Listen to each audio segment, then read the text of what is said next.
Cabinet के अंदर decision हुआ था कि एक्साइज पॉलिसी के तहत एक्साइज डिपार्टमेंट कोरोना सेस लगाए। उसके ऊपर आज निर्णय हुआ है कि जो हमारी इम्पोर्टेड लिकर IFL जो सारी विदेश से हमारे यहाँ आती है उस पर 50 रुपये 375 ml से बड़ी बोतल पर और 25 रुपये छोटी बोतल पर सेस लगाया जाएगा। वहीं जो हमारी इंडियन मैन्युफैक्चर्ड फॉरेन लिकर है उस पर जो बोतल अद्दा और क्वार्टर है उसके ऊपर 20, 10, 5 रुपये की प्रपोर्शन पे सेस लगेगा। बियर जो माइल्ड और रेगुलर बियर है उस पे 2 रुपये और जो स्ट्रॉन्ग बियर है उस पे 5 रुपये सेस लगेगा।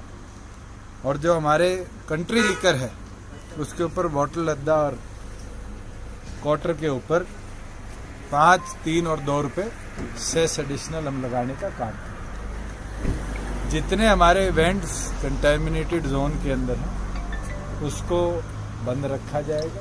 MHA की गाइडलाइंस के अनुसार चाहे सोशल डिस्टेंसिंग की बात हो चाहे स्पेसिफिक एरिया की बात हो उनको मॉनिटर किया जाएगा।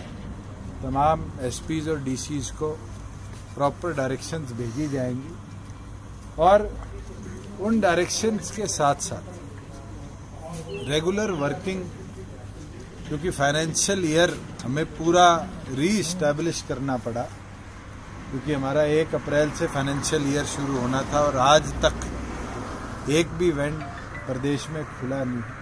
तमाम हमने वेंडर्स से भी, तमाम मैन्युफैक्चरर से भी और होलसेलर से भी निरंतर चर्चा करने के बाद ये निर्णय लिया है कि उसको कल से लेकर और 19 मई 2021 तक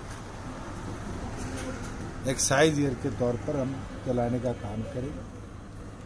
क्योंकि अभी ये नहीं पता कि किस वेंडर को कितना कितना इफेक्ट होगा और किस किस प्रोपोर्शन के अंदर उसके रेवेन्यू को इफेक्ट आएगा। इसलिए 3 मिनिस्टर्स की एक कमेटी बनाई गई है जो अगर किसी के लॉकडाउन के दौरान फीस के अंदर बिकॉज ऑफ लॉकडाउन कोई वेरिएशन आती है उसको असेस करने के लिए सिर्फ अगले 2 महीने के लिए मेरी ट्रांसपोर्ट मिनिस्टर और स्पोर्ट्स मिनिस्टर की एक कमेटी है जो उसको हर महीने की 15 तारीख को असेस कर कैबिनेट के आगे असेसमेंट रिपोर्ट देगी कि क्या हमें किसी को रिलैक्सेशन देनी चाहिए, नहीं देनी चाहिए। हमारा ये प्रयास है। ऑलरेडी तमाम वेंडर्स को ये आदेश दे दिए गए हैं कि प्रॉपर बैरिगेटिंग, जैसे साउथ की कई स्टेट्स ने करी है, जिसमें सोशल डिस्टेंसिंग मॉनिटर हो और उसके साथ साथ किस तरीके से फेस्ड मैनर के अंदर दिन में कस्टमर्स को बुलाया जाए उसको तमाम को देखते हुए पुलिस के सहयोग के साथ मॉनिटर करें और कल से प्रदेश के अंदर अपने एक्साइज ईयर की शुरुआत करते हुए तमाम वेंडर्स अपने कार्य शुरू करें। कितने बजे से कितने बजे की टाइमिंग रखी है? सुबह 7 बजे से 7 बजे तक जो MHA की गाइडलाइंस है उसके प्रति सोशल डिस्टेंसिंग कैसे फॉलो, उसके लिए क्या कुछ कर्मचारियों ड्यूटी लगी? ऑलरेडी तमाम वेंडर्स को ये आदेश दे दिए गए कि प्रॉपर बैरिगेटिंग जैसे कर्नाटका के अंदर करी गई है उन तमाम पैटर्न्स को फॉलो करते हुए प्रदेश के अंदर सोशल डिस्टेंसिंग। सोनीपत में जहां रोल शराब की पेटियां गायब है, फतेहाबाद में ऐसा ऑलरेडी होम मिनिस्टर ने इसमें आदेश दे दिए गए हैं और इसके अंदर केवल मात्र सस्पेंशन तक ही नहीं, क्योंकि एक ये बड़ी घटना सामने आई है। इसका एग्जैक्ट डाटा हम कलेक्ट कर रहे हैं क्योंकि वहाँ एक वेयर हाउस भी था और पुलिस का खुद का गोदाम भी था। दोनों की कोई मिली भगत है नहीं है।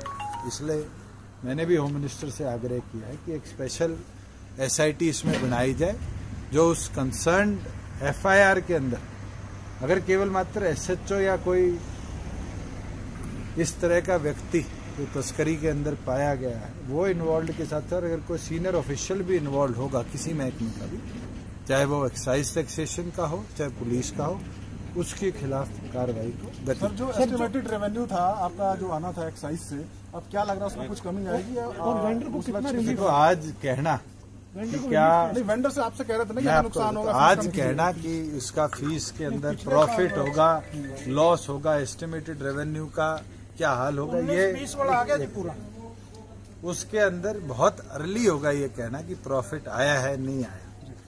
19-20 का अनुमान 6100 का था, हमारे 6200 करोड़ रुपए आया, मगर उसके अंदर 5 दिन का रेवेन्यू लॉस भी स्टेट को देखना पड़ चुका। आगे कोरोना कितने दिन चलता है, रेड जोन कितने बनते हैं, रेड जोन में कंटेमिनेशन जोन कितने बनते हैं, उसके ऊपर चर्चा करना बहुत अर्ली है। और हम उम्मीद रखते हैं कि प्रदेश के अंदर जो हमने सेस लगाया है कहीं ना कहीं उससे भी प्रदेश को रेवेन्यू मिले, जो कि हम डेडिकेटेडली कोरोना इफेक्टेड एरिया की तरफ डाइवर्स कर पाए, चाहे वो मेडिकल सप्लाईज हो, चाहे वो इफेक्टेड फैमिलीज हो, चाहे लोगों की इंश्योरेंस हो। हमारा ये प्रयास है कि प्रदेश के अंदर उस रेवेन्यू को हम डाइवर्ट। और क्या डिसीजन हुआ आज कैबिनेट में जो है वो ये अमेंडमेंट किया है सर पॉलिसी में कि इतना रिलीफ वेंडर को दिया जाए, वो छूट की मांग? हमने उनको जो उनकी पेमेंट थी, जो पहले लगभग 30% वो पहले महीने में करते थे, उसको 20% किया है जी। और जो बचा हुआ अनुमान था जी, लगभग 5% जो उनको दूसरे महीने के पहली तारीख से देना पड़ता था, उसको फिर प्रोपोर्शनली आगामी दिनों के अंदर डाइवर्ट किया। और क्या डिसीजन क्योंकि दिन 365 उनको दिए गए हैं, उसके अंदर फीस में कोई।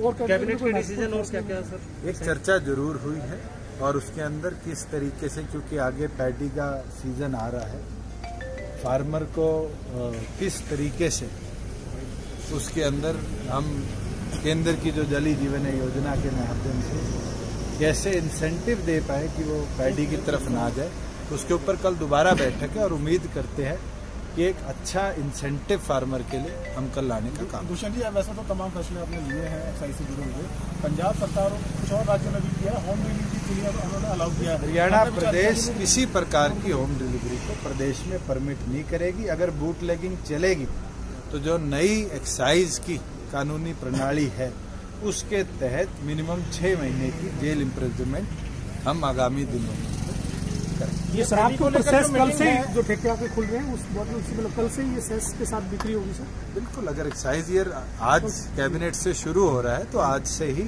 तमाम इस प्रकार की सेल एंड परचेज पे सेस हम लगाएंगे। दुष्यंत जी, कल जो पैडी को लेकर मीटिंग है डिपार्टमेंटल है या मंत्री समिति है? कैबिनेट में चर्चा हुई है, डिपार्टमेंट का विषय है। डिपार्टमेंट के प्रपोजल को मैं उम्मीद करता हूं कि हरियाणा प्रदेश के हम फार्मर को किस प्रकार से इंसेंटिव दे पाएंगे। पिछले साल के इंसेंटिव से भी बढ़ा चढ़ा कर कि ज़्यादा से ज़्यादा फार्मर उसके अंदर अपने आप को कन्वर्ट कर पाए, हमारा टारगेट है। सर ये बताएं कि अभी टारगेट हमने जो वर्ष 2020 और 21 के लिए एक्साइज के रखे थे उसको रिव्यू किया है? बिल्कुल किया है और मैं विश्वास रखता हूं कि पिछले साल जो हमने एक्साइज ईयर के टारगेट रखे थे उससे फालतू रेवेन्यू प्रदेश इस साल एक्साइज में। एक सर, सरकार ने फैसला लिया कि पट्टे पर जो लोग खेती करते हैं धान की वो नहीं कर पाएंगे। पंचायत के अंदर भी निर्णय यह लिया गया है कि 35 मीटर डेप्थ से ज्यादा अगर कहीं भी पंचायती जमीन पर, और 8 हमारे ऐसे ब्लॉक है जब पानी का स्तर निरंतर गिरता जा रहा है, उसके अंदर लीज को हम ओपन ऑक्शन के माध्यम से दोबारा ऑक्शन करेंगे, जिससे अगर कोई फार्मर नहीं लेना चाहता सरकारी जमीन क्योंकि उसको हाजिरी बोने की परमिशन नहीं, तो उस पर विचार कर सकता है। ये तो ओपन मार्केट है और पंचायतों की जमीन है, उसका रेवेन्यू पंचायत को जाएगा, इसलिए निर्णय लिया। उसका भी अगर कोई लॉस होता है तो उसके लिए हमने चर्चा करी है कि हम पंचायत को उस रेवेन्यू लॉस की भरपाई इंसेंटिव के तौर पे देंगे कि पंचायतें भी अपनी जमीनों पर पैडी लगाने को प्रमोट। रणदीप सुरजेवाला इसे तालिबानी फैसला बता रहे हैं। अरे रणदीप सुरजेवाला की डिक्शनरी में तालिबानी को छोड़कर कोई और शब्द आया है पिछले 5 दिनों में? उनकी खुद की सरकार ने किस तरीके से टैक्स लगाया है। दिल्ली की वो वाहवाही करते थे, दिल्ली ने 7 रुपए डीजल पे टैक्स बढ़ा दिया। क्या रणदीप सुरजेवाला ने एक बार भी दिल्ली के खिलाफ बोला है? शराब पे भी बढ़ाई। रणदीप सुरजेवाला जी केवल मात्र मेरे ख्याल से पिछले 1 महीने में जब से वो कोरोना इफेक्टेड एरिया से निकले हैं और पंचकुला आकर बैठे हैं, वो जजिया कर और तालिबानी फैसले के सिवाय कोई और शब्द डिक्शनरी से ले आए तो मैं उनको मान लूँ।